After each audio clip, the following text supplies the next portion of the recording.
ಇನ್ನು ಪ್ರತಿ ತಿಂಗಳು ಕೂಡ ಸಂಕ್ರಮಣ ಆಗುತ್ತೆ, ಸೂರ್ಯ ಒಂದೊಂದು ರಾಶಿಗೆ ಬರ್ತಾನೆ. ಆದರೆ ಮಕರ ರಾಶಿಗೆ ಬಂದಾಗಲೇ ಯಾಕಿಷ್ಟು ಮಹತ್ವ ಗುರುಗಳೇ? ಈಗ ಸಂಕ್ರಮಣ ಅಂತಂದರೆ ಏನು ಅಂತ ತಿಳ್ಕೊಳ್ಳೋಣ. ಈಗ ಮಕರ ಸಂಕ್ರಾಂತಿ ಅನ್ನೋ ಶಬ್ದದಲ್ಲಿ ಎರಡು ಶಬ್ದಗಳಿವೆ, ಮಕರ ಮತ್ತು ಸಂಕ್ರಾಂತಿ. ಮೊದಲು ಸಂಕ್ರಾಂತಿ ಅಂತ ತಿಳ್ಕೊಂಡು ಬಿಡೋಣ. ಸಂಕ್ರಾಂತಿ ಅಂದರೆ ಸಮ್ಯಕ್ ಕ್ರಮಣಂ ಅನ್ನುವಂತಹದ್ದು, ಸರಿಯಾಗಿ ಚಲಿಸುವುದು ಅಥವಾ ಮುಂದಕ್ಕೆ ಚಲಿಸುವುದು ಅನ್ನುವಂತಹ ಅರ್ಥದಲ್ಲಿ ಸಂಕ್ರಾಂತಿ ಇದೆ. ಸೊ ಅಂದರೆ ಯಾವುದೋ ಒಂದು ಜಾಗದಿಂದ ಒಬ್ಬ ವ್ಯಕ್ತಿ ಅಥವಾ ಒಂದು ವಸ್ತು ಚಲಿಸೋದನ್ನು ಕ್ರಮಣ ಅಂತ ಕರಿತೀವಿ, ಅಂದರೆ ಮುಂದಕ್ಕೆ ಹೋಗೋದು ಅಂತ. ಈ ಸಂಕ್ರಾಂತಿ ಅನ್ನುವಾಗ ಸಮ್ಯಕ್ ಕ್ರಮಣಂ, ಸರಿಯಾದ ರೀತಿಯಲ್ಲಿ ಕ್ರಮಣ ಆಗ್ತಾ ಇದೆ, ಈ ಪ್ರಪಂಚ ಪೂರ್ತಿ ಮುಂದುವರಿತಾ ಇದೆ ಅಂತ. ಹಾಗಿದ್ರೆ ಇಲ್ಲಿ ಮಕರ ಸಂಕ್ರಾಂತಿ ಅನ್ನುವಾಗ ಮಕರ ಅನ್ನೋದು ರಾಶಿ, ಈ ಮಕರ ರಾಶಿಗೆ ಯಾರೋ ಪ್ರವೇಶ ಮಾಡ್ತಾ ಇದ್ದಾರೆ, ಕ್ರಮಣ ಆಗ್ತಾ ಇದೆ.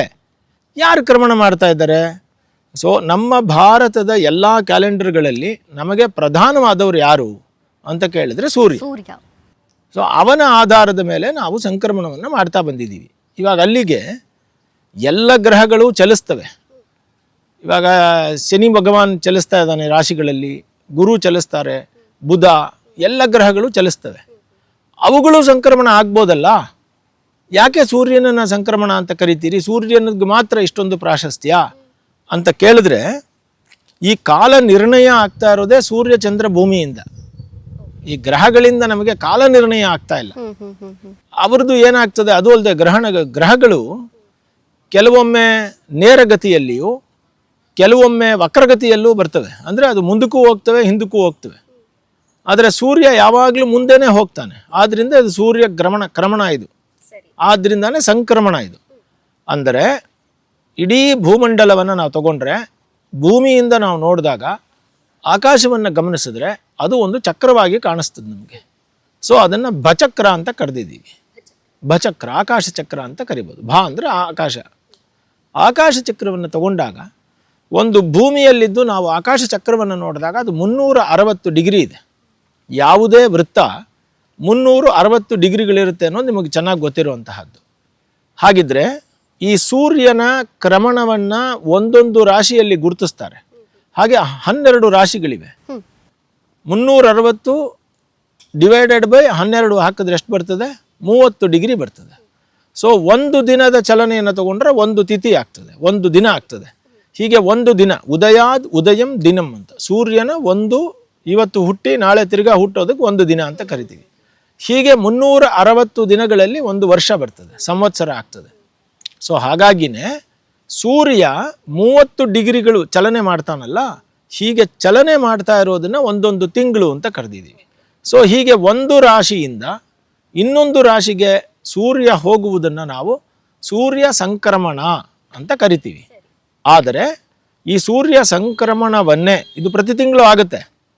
ಆದರೆ ಮೇಷರಾಶಿಯಲ್ಲಿ ಬಂದಾಗ ಮೇಷ ಸಂಕ್ರಮಣ ಅಂತಾನು, ವೃಷಭ ರಾಶಿಯಲ್ಲಿ ಬಂದಾಗ ವೃಷಭ ಸಂಕ್ರಮಣ ಅಂತಾನು, ಮತ್ತು ಹೀಗೆ ಮೇಷ, ವೃಷಭ, ಮಿಥುನ, ಕರ್ಕಾಟಕ, ಸಿಂಹ, ಕನ್ಯಾ, ತುಲ, ಹೀಗೆ ಎಲ್ಲ ರಾಶಿಗಳಲ್ಲಿ ಬಂದಾಗ ಕೂಡ ನಾವು ಏನಂತ ಕರಿತೀವಿ? ಇದನ್ನು ಸಂಕ್ರಮಣ ಅಂತಾನೆ ಕರಿತಿದ್ದೀವಿ, ಸೂರ್ಯ ಸಂಕ್ರಮಣ ಅಂತಾನೆ ಕರಿತಿದ್ದೀವಿ. ಆದರೆ ಆಯಾ ರಾಶಿಗಳಿಗೆ ಬಂದಾಗ ಆಯಾ ರಾಶಿಯ ಸಂಕ್ರಮಣದ ಹೆಸರನ್ನು ಹೇಳ್ತೀವಿ. ಸೊ ಸೂರ್ಯ ಸಂಕ್ರಮಣ, ವೃಷಭ ಸಂಕ್ರಮಣ, ಹೀಗೆ ಈ ಸಂಕ್ರಮಣಗಳಲ್ಲೂ ಕೂಡ 2 ಅತ್ಯಂತ ಮುಖ್ಯವಾದ ಸಂಕ್ರಮಣ ಇದೆ. ಇದು ಯಾಕೆ ಬಂತು ಅಂತ ಕೇಳಿದ್ರೆ, ಈ ಭೂಮಧ್ಯ ರೇಖೆಯನ್ನು ನಾವಿಟ್ಕೊಂಡು 2 ಭಾಗವಾಗಿ ನೋಡಿದಾಗ, ಸೊ ಭೂಮಿಯನ್ನು 2 ಭಾಗವಾಗಿ ಉತ್ತರಾರ್ಧ ಗೋಳ, ದಕ್ಷಿಣಾರ್ಧ ಗೋಳ ಅಂತ ನೋಡಿದಾಗ ನಮಗೆ ಕರೆಕ್ಟಾಗಿ ಮಕರ ರಾಶಿಯಲ್ಲಿ ಯಾವತ್ತು ಸಂಕ್ರಮಣ ಆಗ್ತದೋ ಆವಾಗಿನಿಂದ ಸೂರ್ಯ ಉತ್ತರಾರ್ಧ ಗೋಳದಲ್ಲಿ ಚಲಿಸ್ತಾನೆ.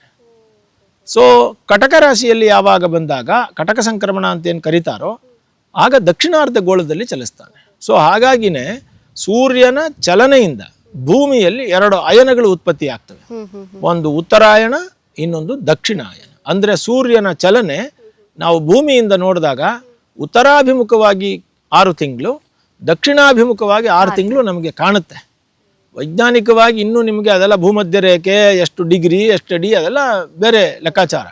ಸಹಜವಾಗಿ ಅರ್ಥ ಮಾಡ್ಕೊಳ್ಳೋದಕ್ಕೆ ಇಷ್ಟು ಸಾಕು, ನಮಗೆ ಉತ್ತರಾಯಣ ದಕ್ಷಿಣಾಯನ ಅನ್ನೋದು ಗೊತ್ತಾಗುತ್ತೆ.